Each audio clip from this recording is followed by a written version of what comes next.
পাৰমাণবিক আকাৰ বাও ফালৰ পৰা সোঁ ফাললৈ কমিব নহয়নে বাৰু কিন্তু আমাৰ ধাৰণাটো এনেকুৱা লাগে যে বাও ফালৰ পৰা সোঁ ফাললৈ পাৰমাণবিক আকাৰবিলাক বাঢ়িব লিথিয়ামৰ তুলনাত বেৰিলিয়ামৰ আকাৰ ডাঙৰ হ'ব আমাৰ যেটো ধাৰণাটো তেনেকৈ লাগে যে এটাৰ পিছত এটা ক্ৰমান্বয়ে যেহেতু প্ৰটন বাঢ়ি গৈছে গতে আকাৰটো যেন বাঢ়িব কিন্তু আকাৰটো নাবাঢ়ে কিয় নাবাঢ়ে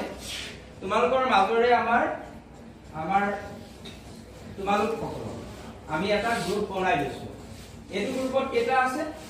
তিনটা আছে ধৰিবা ইহত তিনিটা লিথিয়ামৰ প্ৰটন এটা দুটা তিনটা নহয় জানো আৰু আমাৰ মাজত থকা এওঁলোক চাৰিগৰাকী কোন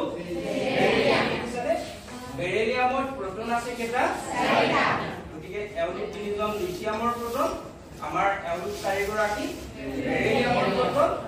আৰু ইফালে থকা গ্ৰুপটো কেটা ৰাখিছো পাঁচটা ৰাখিছো দেখিছানে 1 2 3 4 5 কেটা আছে পাঁচটা আছে নহয় জানো আমি সকলোৱে জানো যে বহিকক্ষৰ ইলেক্ট্ৰন বিলাক নিউক্লিয়াছৰ ভিতৰত থকা প্ৰটন বিলাকে আকৰ্ষণ কৰি থাকেনে না ক্লাস 9 তে শিকি অহা কথা এতিয়া এই তিনিটা পৰমাণুৰে বহিকক্ষৰ ইলেক্ট্ৰন বিলাক প্ৰটন বিলাকে আকৰ্ষণ কৰি থাকিবনে এতিয়া চোৱা লিথিয়ামত কেটা প্ৰটনে আকৰ্ষণ কৰিব তিনিটা আমাৰ বেৰিলিয়ামত চাৰিটা বোৰনত পাঁচটা কৰিব ধৰিলোৱা এই দুটা ইলেক্ট্ৰন বহিকক্ষত ঘূৰি থকা ইলেক্ট্ৰন মই যদি এওঁলোকৰ গ্ৰুপটোক আকৰ্ষণ কৰিবলৈ দিও এওঁলোক কেইজন আছে তিনিজন আছে মানে আকৰ্ষণ মানে ইহঁতি নিজৰ গাৰ ফাললৈ ছপাই আনে এইটা বাহিৰৰ ইলেক্ট্ৰন ধৰা ইহঁতি কেটাই ছপাব গাৰ ফাললৈ তিনিটা মই যদি বেৰিলিয়ামৰ গ্ৰুপটো দিও চাৰিটাই ছপাব এটা মোক কোৱাচোন ইহঁতি তিনটাই যিমান জোৰেৰে গাৰ ফাললৈ টানি আনিব পাৰিব বেৰিলিয়ামে তাতকৈ কিয় পাৰিব কাৰণ প্ৰটন কেটা আছে চাৰিটা আৰু বাকি যেটো আমাৰ বৰণৰ গ্ৰুপ দেখিছা এই বৰণৰ গ্ৰুপটো দিলেতো আৰু সোনকালে আনিব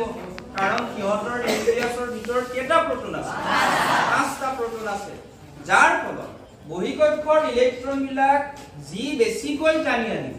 তাৰ পাৰমাণবিক ব্যাসাৰ্ধটো কমিবলৈ আৰম্ভ কৰিব হয়নে নহয় আৰু পাৰমাণবিক ব্যাসাৰ্ধ যদি কমে বহিকক্ষৰ ইলেক্ট্ৰন বিলাক যদি বেছি জোৰকৈ আকৰ্ষিত হৈ থাকে তেতিয়া হলে আকাৰটো অবিয়াসলি কমি যাব নহয়নে বাৰু ঠিক আছে আমি তিনটা মৌলৰ ক্ষেত্ৰত চালো তিনটা মৌলৰ পৰমাণু লিথিয়াম বেৰিলিয়াম বৰন এতিয়া যদি মই আৰু এটা গ্ৰুপক কাৰ্বন বনাবলৈ দিও তেতিয়া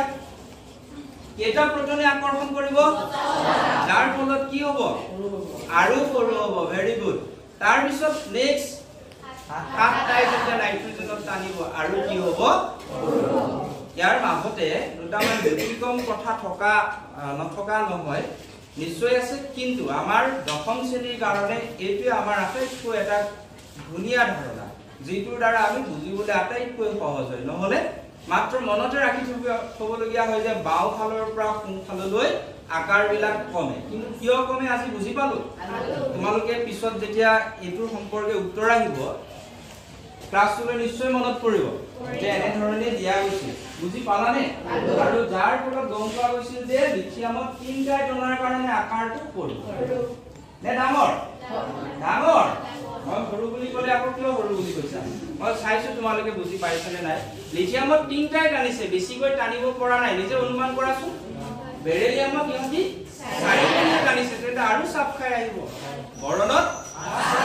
আৰু যদি তোমালোকৰ মাজৰ পৰা কোনোবাই কাৰ্বন হৈ চাব বিচৰা তেন্তে কাৰ্বনত আৰু চাপ খাই